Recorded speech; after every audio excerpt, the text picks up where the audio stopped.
I am a professor in the Department of Family Medicine at the University of Washington.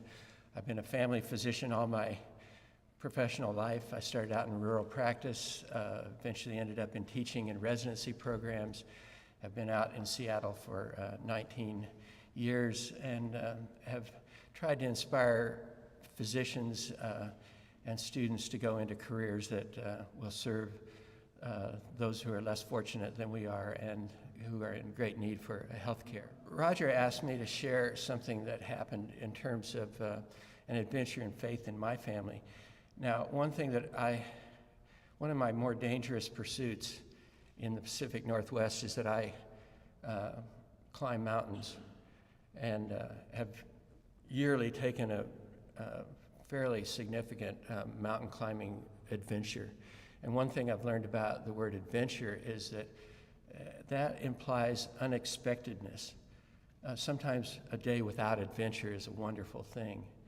But when you are on Mount Rainier and you're being blown off your feet, or you see one of your fellow climbers disappear into a crevasse, or you're circumnavigating Mount Baker during a storm, those are adventures.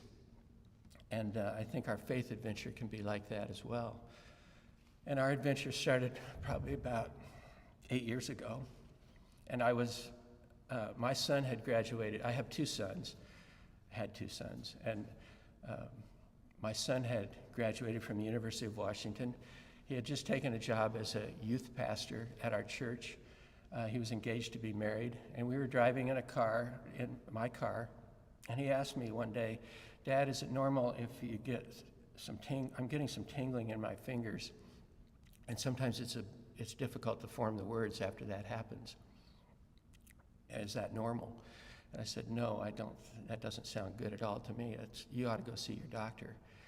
And he went to see his doctor, and the doctor said, "Well, it's probably nothing to worry about." A month later, I touched bases with him again. "How's that going? Still happening?" I said, "You have to go get an MRI scan."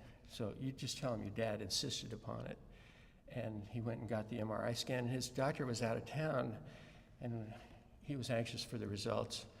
And so I went to the computer and pulled up the results, and here was the big, huge brain tumor sitting in his left frontal lobe. So I had the responsibility to go and speak to my son and his fiance and let them know about this life-threatening and probably the worst kind of diagnosis that you could have. That turned out to be over a 2-year adventure in faith that sorely tested my faith.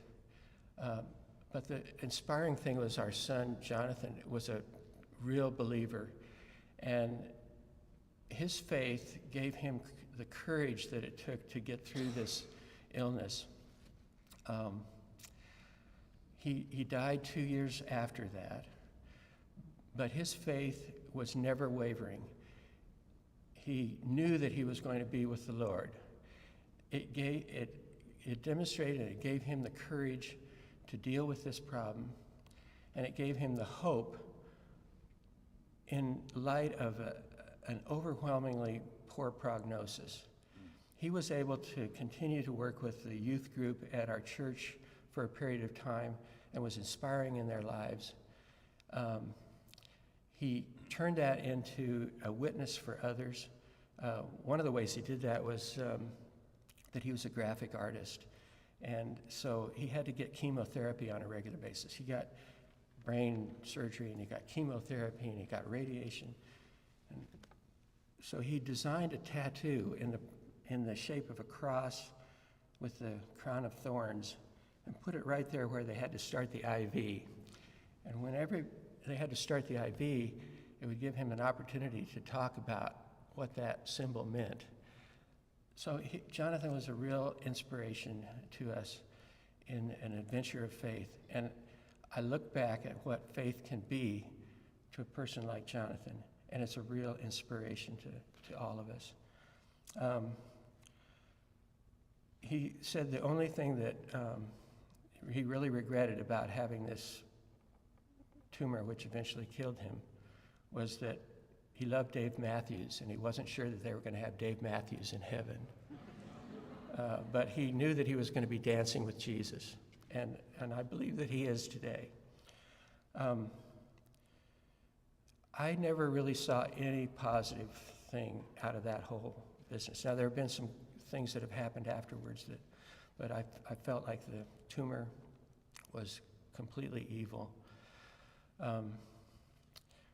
But the inspiration for my son has been a wonderful thing for me and my wife and for countless individuals that have known about it.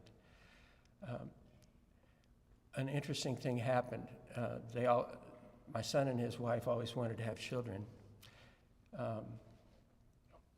And after they found out about the diagnosis, they decided to go ahead and get married. And we found out that about a month after he died, that Eve was pregnant. And so now we have a delightful 5-year-old little grandson that came from that marriage. His name is Gabriel, and he's the love of my life. And just, I just feel so blessed by that. So God works in mysterious ways, I must say. I am still working on my journey of faith. I have delved back into science. I've looked into the cosmology of the earth. Kevin Eichner said something about enlightened faith. And for me, the more I can be enlightened about our world and the facts, it just confirms that we have a creator and that we have a creator that loves us. So that's our story. We're still going through it. My younger son went through some real struggles, self-destructive behavior, in part because of being angry at God over this whole thing. And we're beginning to move out of that. But faith is an adventure, and that's my story. Oh, thank you.